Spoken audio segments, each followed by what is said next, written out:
ሊኖሩ የሚችሉ አንድ እውነት ነው። ያንን እውነት መፈለግ በጣም አድካሚ ነው። ሞክ ልትደረጊ ትችያለሽ፣ ልትሰደቢ ትችያለሽ፣ ልትገለይ ትችያለሽ። እና እውነትን ፈልገው የሚያገኙ ሰዎች በጣም ጠንካራ እና የህይወት ኤክስፔሪንስ ያላቸው ናቸው። እና እዚህ ቤት አሁን ትናፈቂያለሽ፣ ነገ ቤት ይመታ ነበር ይባላል። ቤቴ ጥያቄ የላትም ይባላል። የዚህ ሰፈር ፍቅር ደግሞ እንደ ማግኔት ነው። እሺ እንዳያስለመልሙሽ በጥንቃቄ። ከባድ ፍቅር እንትን አለ እዚህ አካባቢ። አስወጣት የፍቅር ጎርፍ አለ።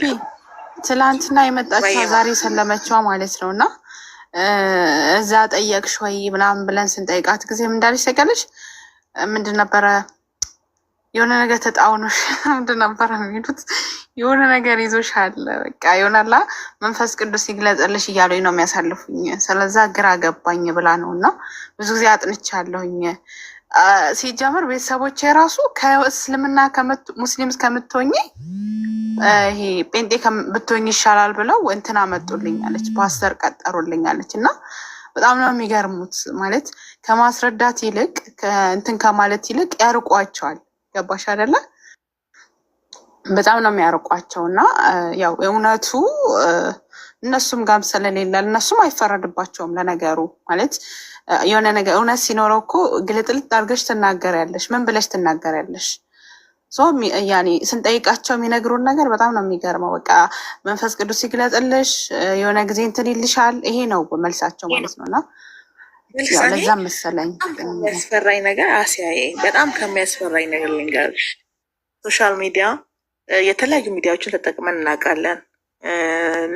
ዩቲዩብም፣ ቲክታክም፣ ኢንስታም፣ ትዊተርም።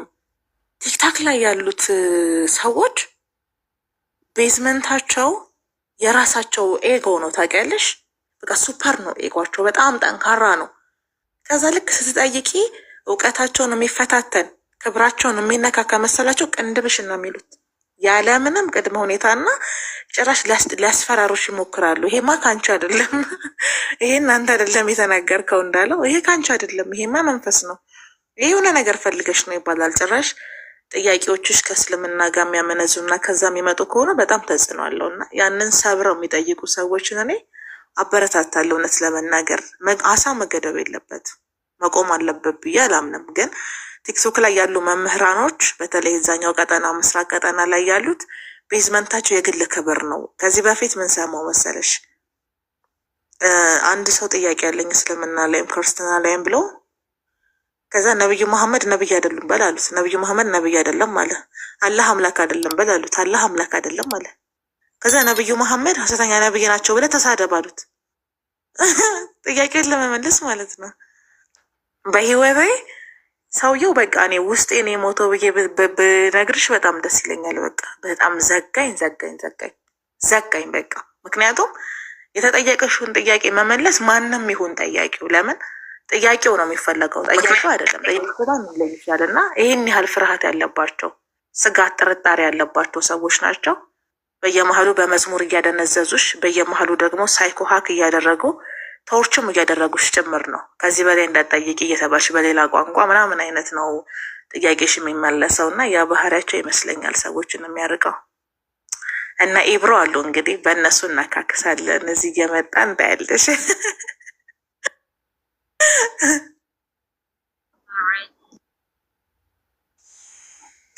ሰላም አለይኩም ስትይ ትላለህ። ከአንድ የቶም እንጀሪ ክፈትልኝ ኢብሮ። ቅድም እኮ በእሷ ጓ ያስገባሃኝ ነው እንዴ? ዛሬ አንዱ ላይ ልሰራ ነበር እና አንዱ የትኛውን ላሳይሽሽ? ያለውን አንዳን ምናልባት ካላየሽ የኛውን ላሳይሽሽ። ያው ትሰልሚያለሽ በሚል ሀሳብ ስለሆነ ትላለህ። ይህንን ጥቅስ አይተሽው ታውቂያለሽ? መጀመሪያ በጥቅስ ነው የምንጀምረው። ትዳር ወይስ እስር ቤት ይላል። አይተሽዋል? ኦፓል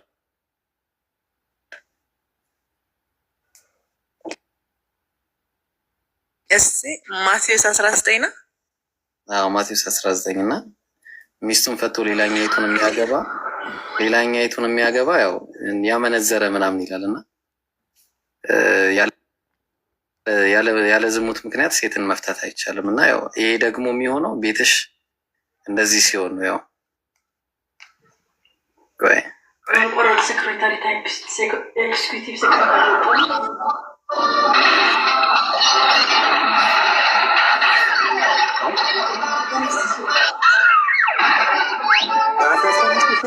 መንቆረጥ ነው ባንክ ነው ኮንስትራክሽን ቃለ ብርሃን ሚታርጋንዱ መጨረሻ አማራጭ ነው ይብራ መጨረሻ ምንም ሌላ የለማ ታዲያ የሚለው እኔ ግን እላችኋለሁ ያለ ዝሙት ምክንያት ሚስቱን ፈቶ ሌላኛይቱን የሚያገባ ያመነዝራል ያለ ዝሙት።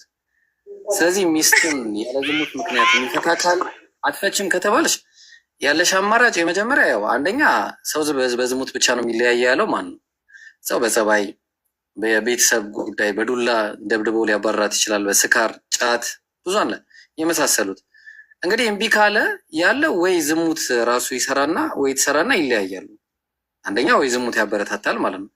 አይ በቃ እንደዚሁ ትኖራላችሁ ከተባለ ያው ቆንጨራና ምናምን እንደ ቶሚ እንደ ጄሪ እንዲይዘሽ እንደዚህ እየተደባደብሽ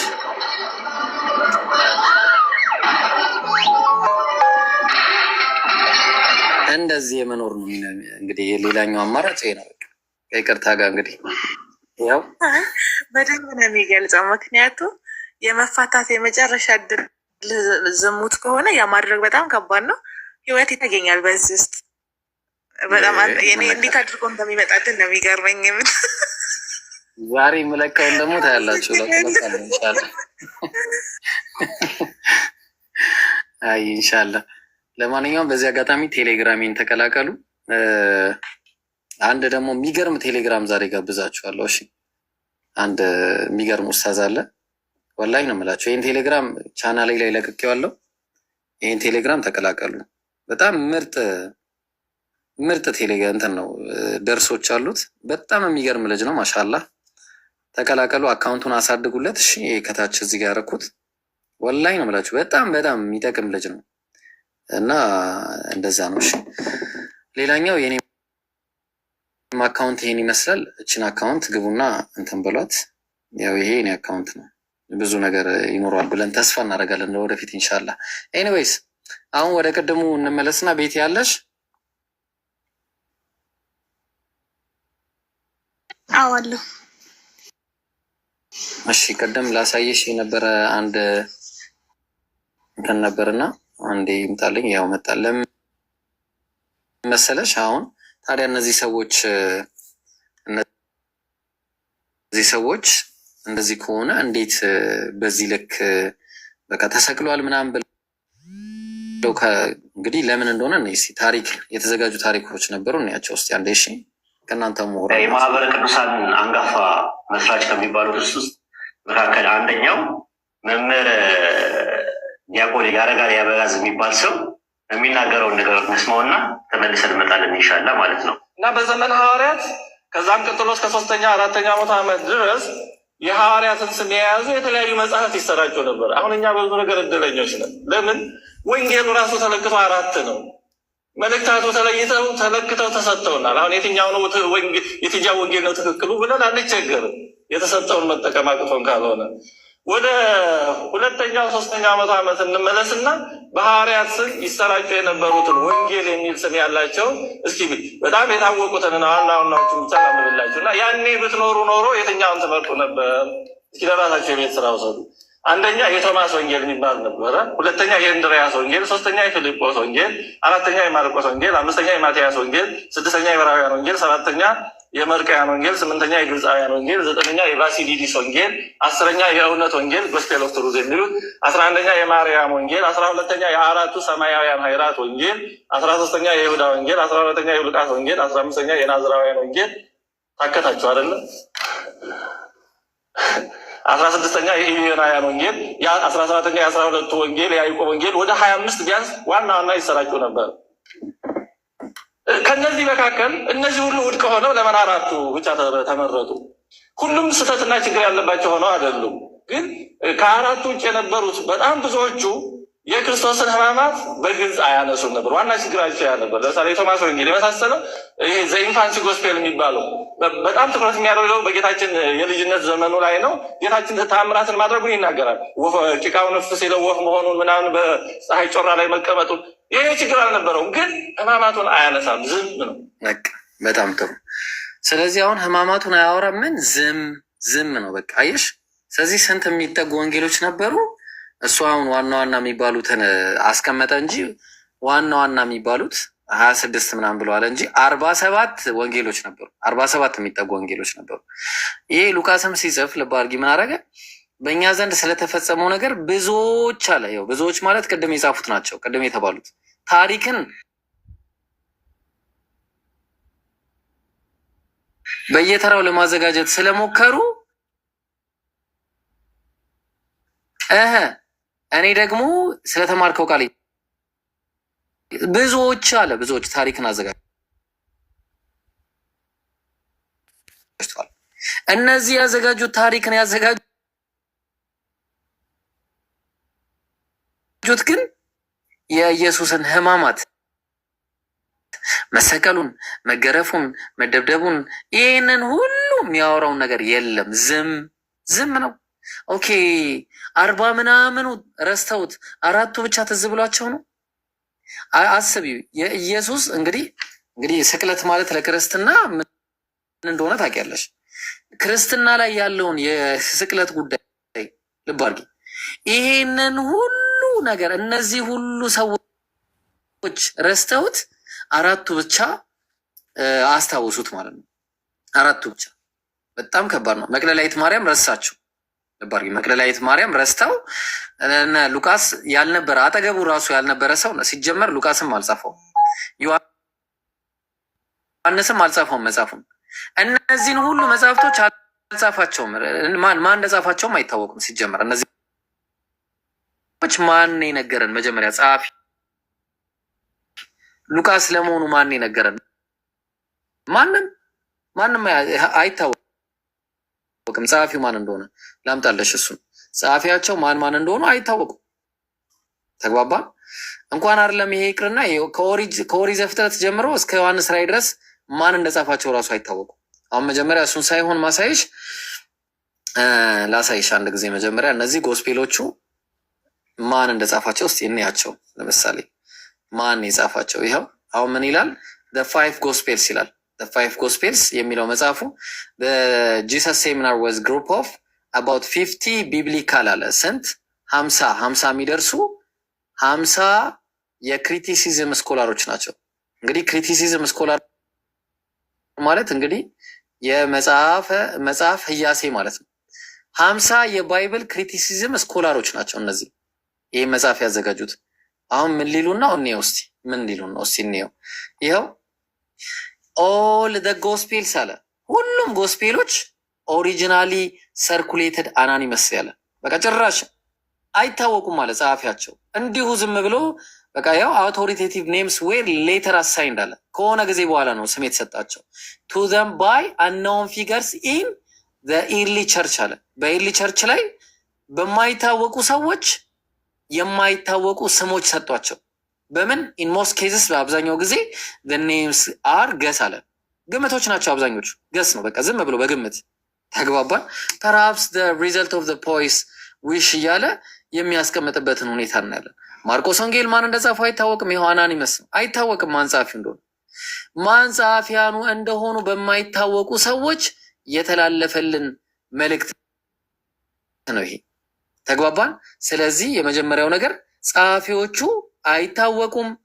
እንደገና ደግሞ ምስክርም የለም። የአይን ምስክርም የለም። ተግባባን። ስለዚህ ኢየሱስ ላለመሰቀሉ እነዛ ሁሉ 40 ምናምኑ ወንጌሎች ምን አደረጉ? በ397 ላይ ካርቴጅ ጉባኤ ላይ ምን አደረጉ? እነዛን ሁሉ መጽሐፍቶች አውድቀው ጥለዋቸው፣ እነዛን ሁሉ መጽሐፍቶች ማለት ነው 4ቱን ብቻ ካኖናይዝ ያደረጉት ሰዎች ናቸው። እነዛ ምን አድርጉ? ደበቋቸውና አፖክራፋ ብለው ድብቆች አድርጓቸው ማለት ነው። ተግባባን። ስለዚህ አሁን ማን ነው ስልጣን የሰጣቸው? እነሱ እነዚህን ለመምረጥ ማለት ነው። ተግባባን። እነሱ እንግዲህ ስላሴያውያን ስለሆኑ የራሳቸውንና የፈለጉትን በ397 ከኢየሱስ ከተወለደበት 397ኛው ዓመት ድረስ ማለት ነው። ካኖናይዜሽን ሲሰሩ ካኖናይዝ አደረጉት። ያ የኢየሱስን አስተምሮ ታምራቱን፣ እንዲሁም ደግሞ እነዚህ በቃ ወንጌሎች የተባሉትን አንድ ላይ ሰበሰቡና ምን አደረጉ? የህይወት ታሪክ አስቀመጡ። ለዛ ነው እንግዲህ መጽሐፉ ላይ ስናይ ምን ይላል? እንግዲህ አሁን ከመጽሐፉ ላይ እንግዲህ ታሪክ ብሎ አስቀምጠዋል። የህይወት ታሪክ ነው ሲጀመር፣ ዘገባው የህይወት ታሪክ ነው። ማቴዎስ ወንጌል ምዕራፍ 1 ቁጥር 1 ላይ የዳዊት ልጅ የአብርሃም ልጅ የኢየሱስ ክርስቶስ ትውልድ መጽሐፍ ነው የሚለው። መጽሐፉ ራሱ የትውልድ መጽሐፍ ነው። ኢየሱስ የትውልድ መጽሐፍን ከአምላኩ ዘንድ አልሰበክም። ይሄ መጽሐፍ በራሱ የትውልድ መጽሐፍ መሆኑ በራሱ የአምላክ ቃል እንዳይሆነ ያደረገውና ኢየሱስ ተሰቅሏል አልተሰቀለም የሚለው የውሸት ታሪክ መሆኑን ታይበታለሽ። ተግባባን? ቤተልሔም እስካሁን ያልኩሽ ግልጽ ነው? አዎ ገብቶኛል። ግን በራሴ ባነበውም ደስ ይለኛል። ከዛ ተመልሼ እጠይቃለሁ ጥያቄ ካለኝ። አንብቢ። ሲጀመር ይሄ ጸሐፊያኑ አይታወቁም። ጸሐፊያኑ እንደማይታወቁ ከመጀመሪያ ጀምሬ አንዴ ላሳይሽ። እሺ፣ ይሄ ነገር ብዙዎች እያያችሁት እየተደነቃችሁ ስለሆነ ክርስቲያኖች በደንብ ተደነቁ። አድናቆታችሁ ይጨምር። ይሄ መደነቃችሁ ሲጨምር ጥሩ ነው። አንቺን አለ ምሽ ኦ ማይ ጋድ ወድቄ ነው። የመጽሐፍ ቅዱስ መዝገበ ቃላት ነውና የኢትዮጵያ መጽሐፍ ቅዱስ ማህበር ያዘጋጀው መጽሐፍ የኢትዮጵያ መጽሐፍ ቅዱስ ማህበር የኢትዮጵያ መጽሐፍ ቅዱስን ያዘጋጀውም እሱ ነው። እነዚህ መጽሐፍቶቹን በአጠቃላይ ማለት ነው። ምን ብለው አስቀምጡ መሰለሽ? መጽሐፈ መሳፍንት መጽሐፉን የጻፈው ማን እንደሆነ ምን ጊዜ እንደተጻፈ እርግጡ አይታወቅም። እሺ፣ ከዛ ደግሞ ድጋሚ ተመልከች። መጽሐፈ አስቴር መጽሐፉን የጻፈው ማን እንደሆነ አይታወቅም። ተመልከች። ያው ለምደውታል አሁን ልጆቹ። አይታወቅም ነው። የመጽሐፈ ኢዮብ ጸሐፊው ማን እንደነበር አልታወቅም።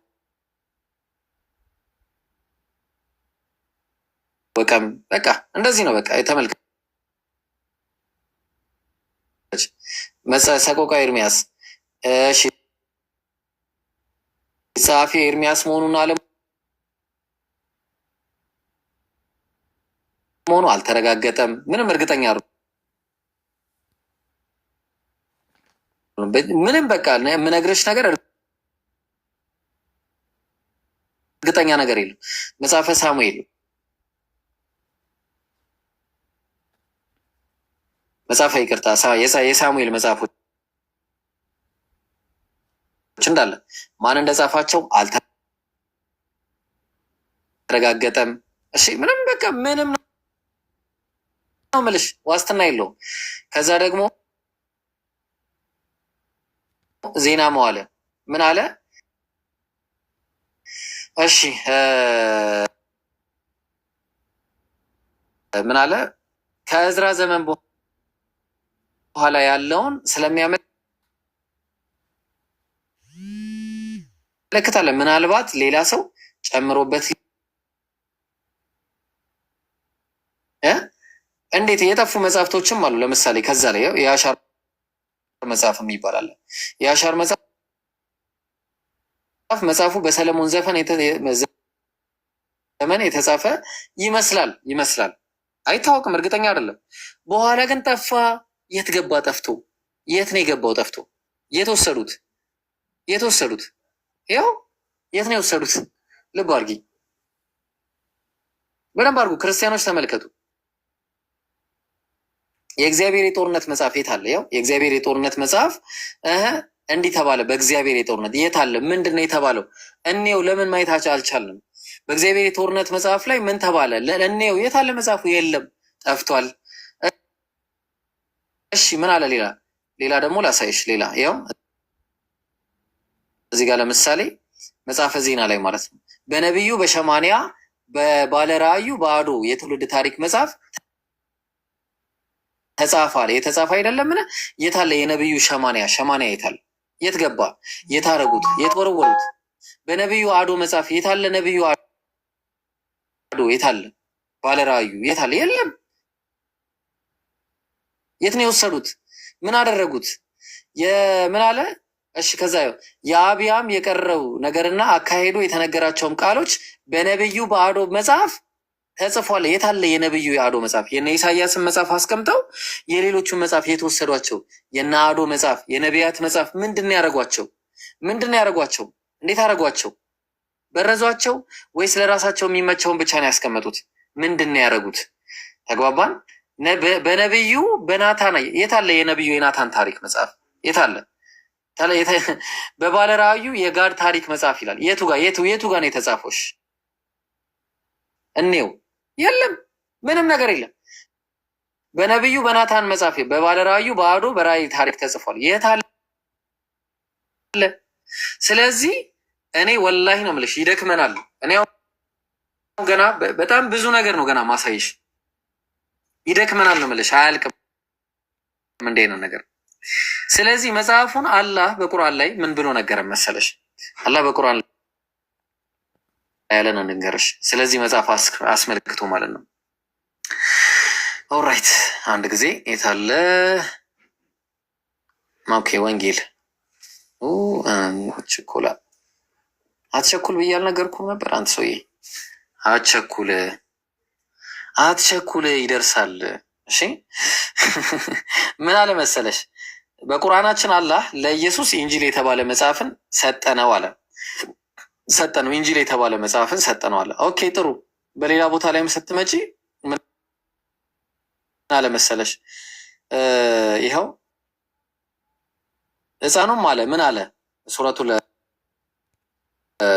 መርየም ምዕራፍ 19 ቁጥር 30 ሕፃኑም አለ እኔ የአላህ ባሪያ ነኝ መጽሐፍን ሰጥቶኛል አለ። ምንድን ነው የሰጠኝ አለ? መጽሐፍን ሰጥቶኛል አለ። ይኸው መጽሐፍን ሰጥቶኛል፣ ነቢይም አድርጎኛል አለ። ስለዚህ የተሰጠው መጽሐፍ አለ ማለት ያ ኢየሱስ ሲሰብክ የነበረው የህይወት ታሪክ ሳይሆን ወንጌልን ነው። ልብ አድርጊ። እየሰበከ ምን ወንጌልን። ዘመኑ ተፈጸመ፣ የእግዚአብሔር መንግስት ቀርባለች፣ ንስሐ ግቡ፣ በወንጌልም እመኑ። በምን እመኑ? በወንጌል። ይሄ ወንጌል እየተባለ ሲነገር የዮሐንስ ወንጌል አልነበረም፣ የማርቆስ ወንጌል አልነበረም፣ የሉቃስ ወንጌል አልነበረም፣ እንዲሁም ደግሞ የማቴዎስ ወንጌልም አልነበረም። የማቴዎስ ወንጌልም ታዲያ ካልነበረ ኢየሱስ የትኛውን ወንጌል ነው የሚናገረው ብለን ስንል ኢየሱስማ የሚናገረው ከአምላኩ ሰምቶ ለሰዎች ሲናገር የነበረውን መጽሐፍ ነው። ተግባባን እንጂ ይሄን አይደለም። ምን አለ መሰለሽ? የታለ መሰለሽ? የታለ ቆይ ላሳይሽ። የታለ ይሄው። ኦኬ ይሄ አይደለም፣ ይሄም አይደለም። ቆይ አንዴ ያውልሽ የዳዊት ልጅ አለ ማቴዎስ 1 የዳዊት ልጅ የአብርሃም ልጅ የኢየሱስ ክርስቶስ ትውልድ መጽሐፍ አለ። ኢየሱስ ከአምላኩ የትውልድ መጽሐፍን አልነበረም ሲሰማ የነበረው። እንትናን ወለደ፣ እንትናን ወለደ፣ ኖ ትጸንሻለሽ፣ ወንድ ልጅም ትወልጃለሽ፣ ስሙንም ኢየሱስ ትይዋለሽ የሚል ነገር አይደለም። ይሄማ የህይወት ታሪክ እኮ ነው። ይሄ እኮ የህይወት ታሪክ እኮ ነው። ኢየሱስ ከአምላኩ ሲሰማ የነበረው የህይወት ታሪክ አይደለም። ይሄ አይደለም። ብዙዎች ታሪክን በየተራው ለማዘጋጀት ስለሞከሩ የተዘጋጀ ታሪክ አይደለም። በፍላጎትና መልካም ሆኖ ታየኝ ስለተባለ የሚዘጋጅ አይደለም። የአምላክ ቃል ነበረ። ልብ አድርጊ ምን ብሎ እንደተናገረ። ምን አለ መሰለሽ? ሉቃስ 5:1 ላይ ህዝቡም የእግዚአብሔርን ቃል እየሰሙ አለ። የማንን? የእግዚአብሔርን ቃል እየሰሙ። ቅድም ኢየሱስ በወንጌል እመኑ እያላቸው ሲናገር የነበረው የእግዚአብሔርን ቃል ነው እየሰሙ የነበረው እንጂ የህይወት ታሪክ አይደለም። ስለዚህ ወንጌሉ ተበርዟል፣ መጽሐፉን ደብቀውታል ብሎ አላህ በቁርአን ላይ ምን አለ? ይኸው ተመልከች ምን እንደሚል በሱረቱል ኢምራን ምዕራፍ 3 ቁጥር 71 ላይ የመጽሐፍቱ ሰዎች ሆይ እውነትም በውሸት ለምን